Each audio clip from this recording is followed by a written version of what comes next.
most people think of a computer, they think of a screen, a keyboard,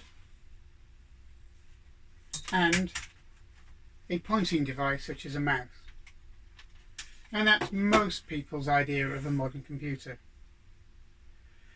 But most people don't wonder how they work. They don't wonder how they seem to be so intelligent and able to answer the questions that are put to them on a daily basis. Most people nowadays have smart devices in their house which they can talk to and ask it direct questions, and they get an answer.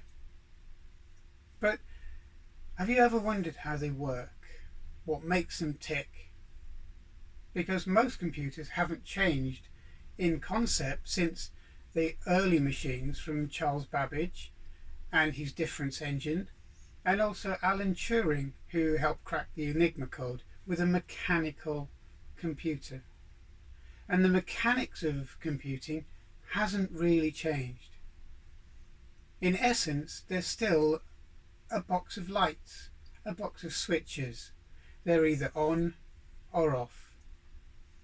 So in this episode, we're just going to try and show you how two simple values or two simple states, such as on or off, can make up an entire computer that you see every day, in every application, in every school, in most homes, and nearly every business up and down the country, if not the world.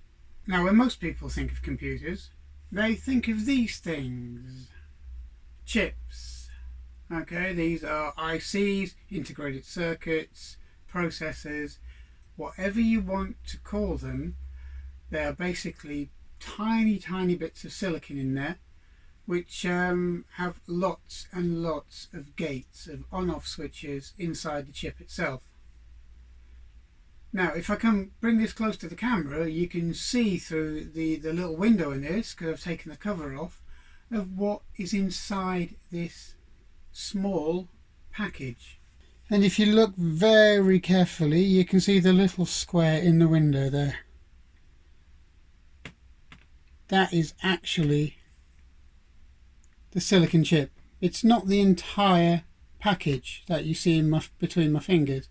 So this thing is what you see is actually the package where it plugs into part of the circuit board. Okay. So you have these legs, these little pins, and they plug into a socket, and each one of those is connected to the actual chip itself.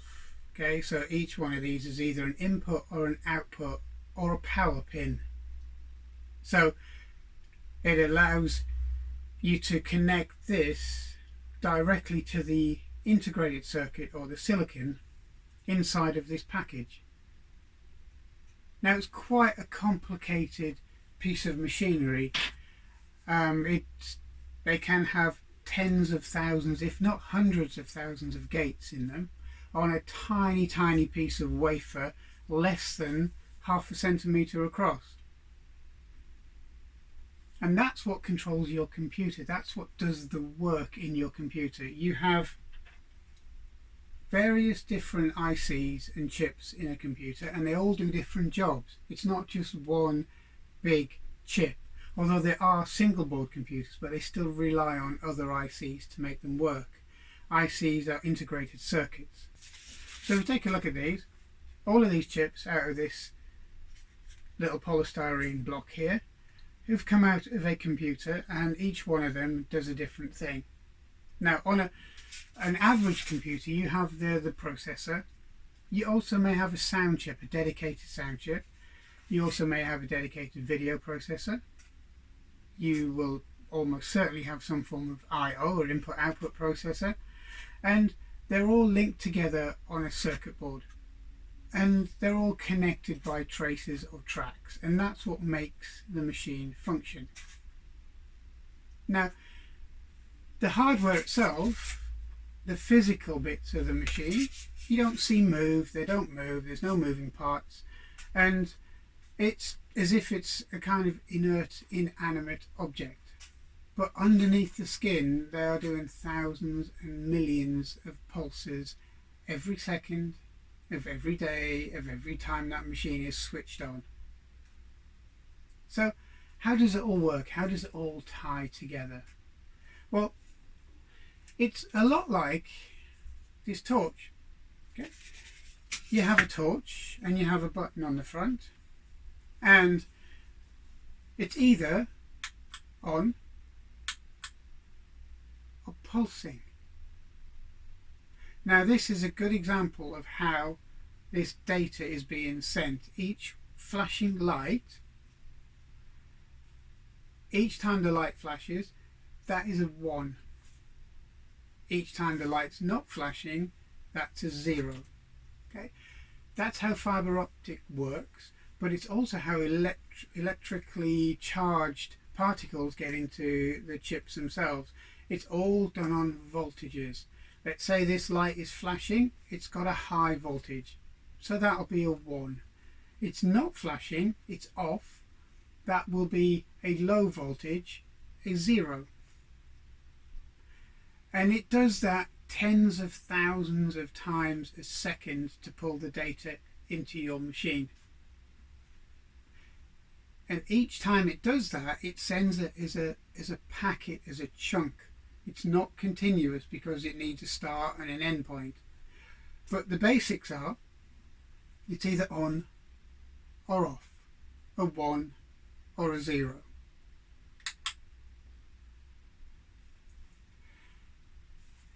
That's as simple as your computer is. A computer is just an electronic switch. It's a complicated electronic switch, but it's an electronic switch. So let's have an in-depth look at how these switches do things and how it will produce a character or add two numbers together and produce the end result. Okay, on a modern computer, okay, if you want to do a 0, which is here, decimal 0 in binary, it's 0, 0, 0, 0. So everything is off, everything is switched off.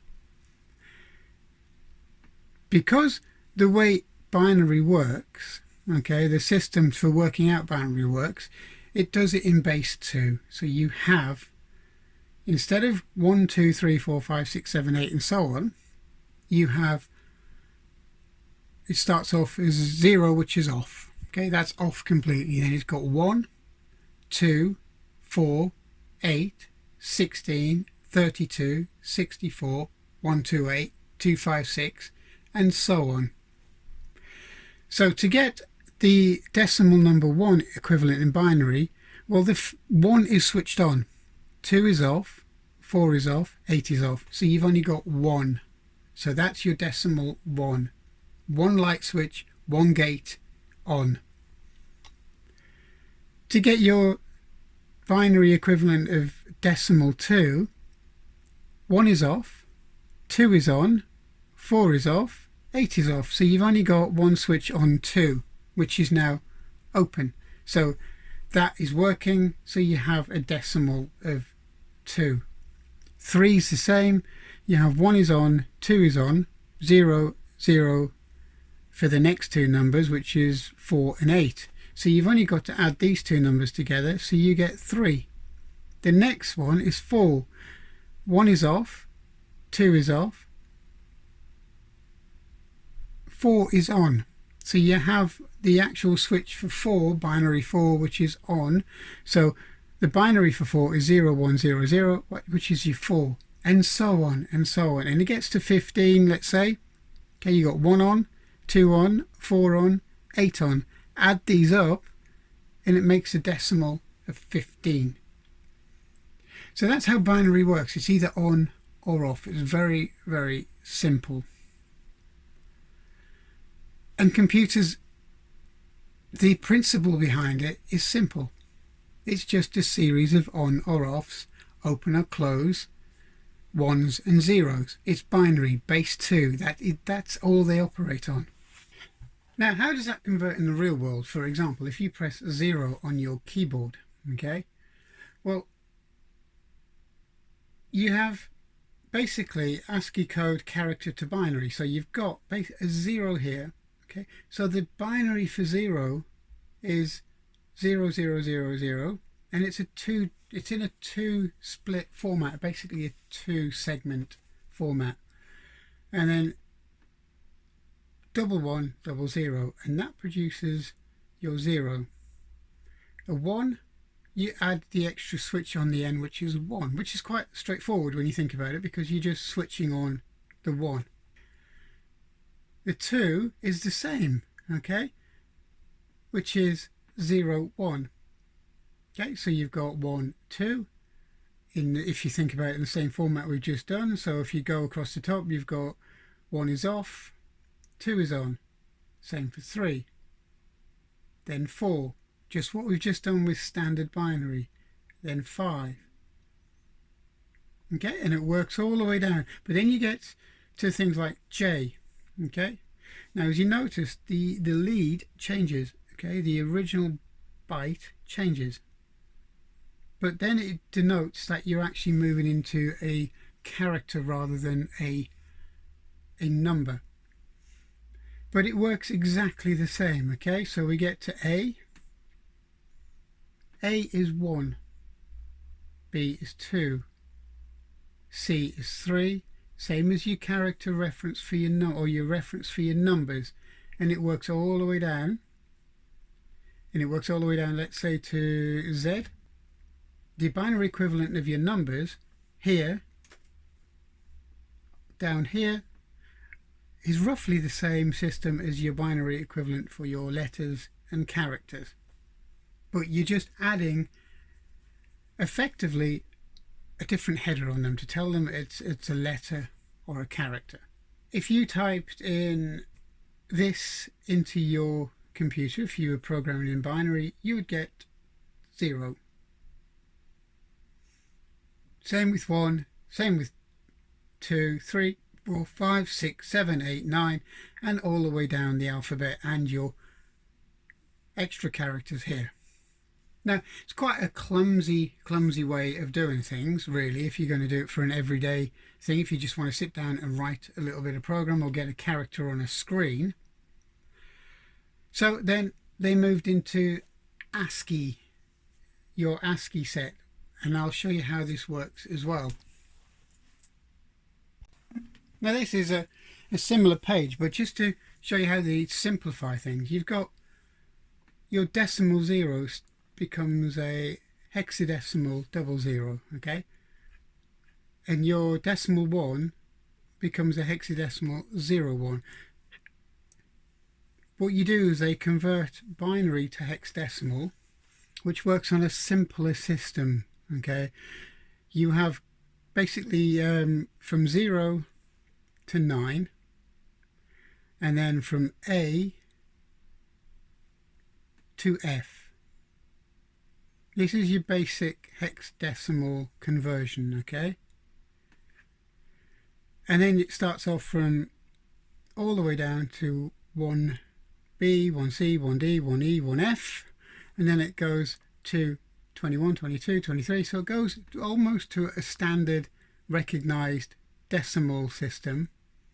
But then when it gets to 28, 29, it goes to A, B, C, D, E, F, then 3. So all you do is every rotation of 0 to 9 and A to F, you're adding through. So it then becomes 2A, okay, then 3A, then 4A, then 5A, then 6A, and so on. And that represents your different character set. So if you typed in on a machine running basic print character string 13 or 15 or 0F, okay, you will get that equivalent reaction of what the keyboard should do. Same as here. Okay, if you print character string your decimal 48 or hex 30, you'd get that 0 there on the screen, and that would display on the screen. And it's a lot easier than typing in a 8 or a 16-digit binary code to get the same character up on the screen. It makes things a little bit simpler. But behind the scenes, it's still working in binary, ones and zeros, ons and off, switches. And then you transport this into a high level language such as BASIC, where what you're doing there is you're actually using a basic command set via an interpreter to put the codes or the characters on the screen. So if you say print inverted commas J inverted commas, it's not actually printing J on the screen as you know it. It's actually printing it it's converting it into binary or hex to do the job on the screen. Each way it goes back down the layers. It goes from basic to hex to binary. Always binary is what the computer is seeing. It doesn't care about anything else. All it wants to do is know if a switch is on or off, 1 or 0, and where and what it has to do with those ones and zeros. It doesn't care whether you've typed in print hi there. It doesn't give a monkey's. All it knows is that it gets converted through the layers back into binary. Okay, so we get the Acorn Electron out. Okay, so it uses BBC Basic. And if I just show you what I mean by, whatever you see on the screen, so if you press Q, that's not actually a Q, okay, or a Z, or a B, or an E. It's an ASCII character code which gets converted into binary. So if I do print, there's your X, okay, that's your actual character on the screen, and the code is character string 88.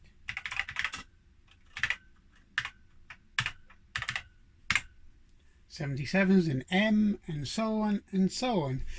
So basically you're not putting your X on the screen, or your Z, or your A, or your G, or your H, or your J. All you're doing is when you're pressing these keys is the keyboard has a character table in it, or a keyboard map, and it then converts whatever you press into ASCII into binary. So it's doing 3 steps before you ever see it anywhere near getting on a screen. So if I just clear the screen and I'll show you a little table of what can happen when you do your binary conversions and how the machine sees it.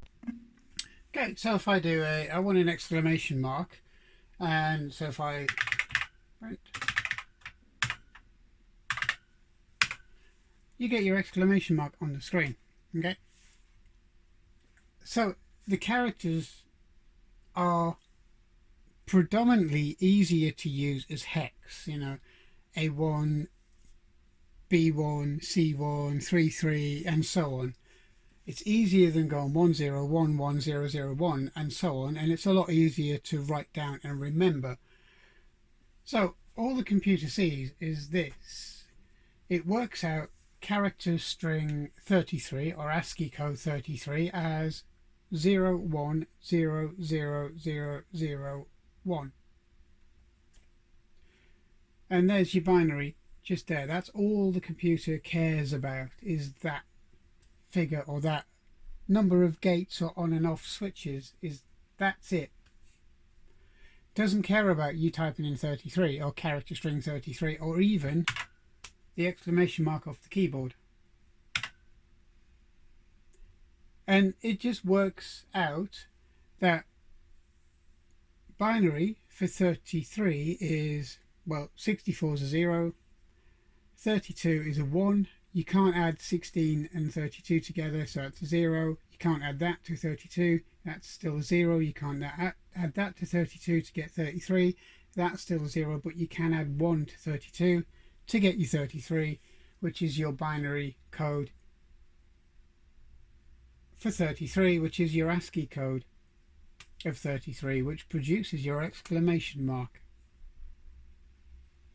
And all this computer or any computer is bothered about are the ons and offs. So off, on, off, off, off, off, on. ones and zeros.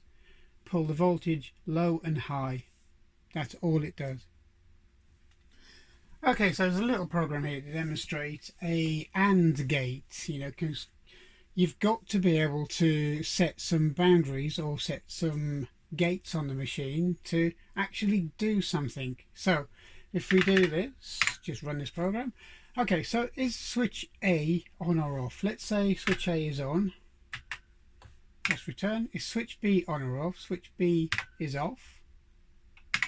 It says the light is off because this is a gate that wants both switches to be the same. So it's AND. So we press enter again. Is switch A off? We'll call it off, which is a 0. We'll say switch B is on this time. The light is still off. Okay, so we'll try it again. Is switch A on? Yes, that's a 1. Is switch B on? Yes, that's a 1. And the light is now on. It's a simple binary switch, on or off. And that's how the computers start to process things. It's a very simple demonstration. So binary works just as a very simple on or off is just demonstrated here. So that's how your basics of binary work. Computers don't see anything else but on or off. Now that was an AND gate. It has to have both switches on. Now this is an OR gate, okay, so basically I've just added an extra bit of code in here, very simple, and it checks for whether one or the other switch is on. So if we run this, is A on or off? We'll just go no, it's off, it's a 0, and B is off, it's a 0. The light is off. Okay, now this time is A on or off? So A's on but B's off, but the light still turns on. Now this time A is off, B is on, the light is on, and so on. All this does is checks if one of the switches is on, and then it will actually turn the light on or not if both switches are off. So it's looking for an OR. Is switch 1 or switch 2 on? And that's all this simple program does. It demonstrates another binary system of 1 or 0, but there are different gates and different switches to make the computer do different things. Now your computer does that tens or hundreds of thousands times every second, and it's switching on gates on and off, and so on. So it's the same as we said about the keyboard. If I wanted to do an exclamation mark, the keyboard map knows that shift, and if I use the 1 key, which is on the matrix on the second key in, it will then produce an exclamation mark. And that's how computers work. They don't care about what is written on the keys, they don't care about what you write on the keys, they don't particularly care about what you want to show on the screen. All it does is sticks on a lot of 1s and 0s. It's only working on 1s and 0s. Now it's one thing that the humble 8-bit machines are very good at, and that is teaching you how to code, teaching you how to program at a lower level than the current machines. And by lower level I mean you're closer to the basic machine itself. Now I hope you've had an enjoyable time looking at how the basics of your machine work, whether it is a modern PC or laptop or mobile phone. The principle is exactly the same, and being able to use a classic micro to show you how the basics of these computers or any computers work is a bonus, and how binary is the king of computing. So computers are very simple machines. They only react to on and off, 0 and 1. They don't react to anything else. They seem intelligent, but they only do one instruction at a time. and they process one instruction at a time until they get to the end of that instruction set and move on to the next.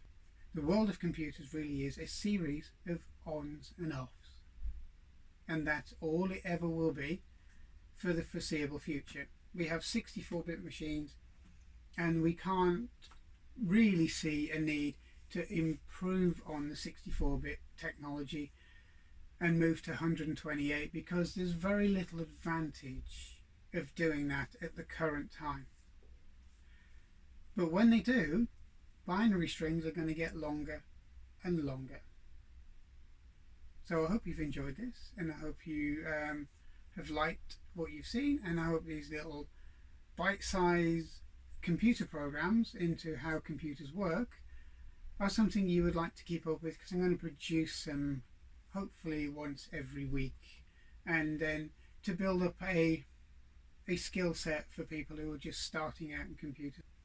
So thanks a lot for listening, thanks for watching, and I hope to meet you again on this channel very shortly. Thank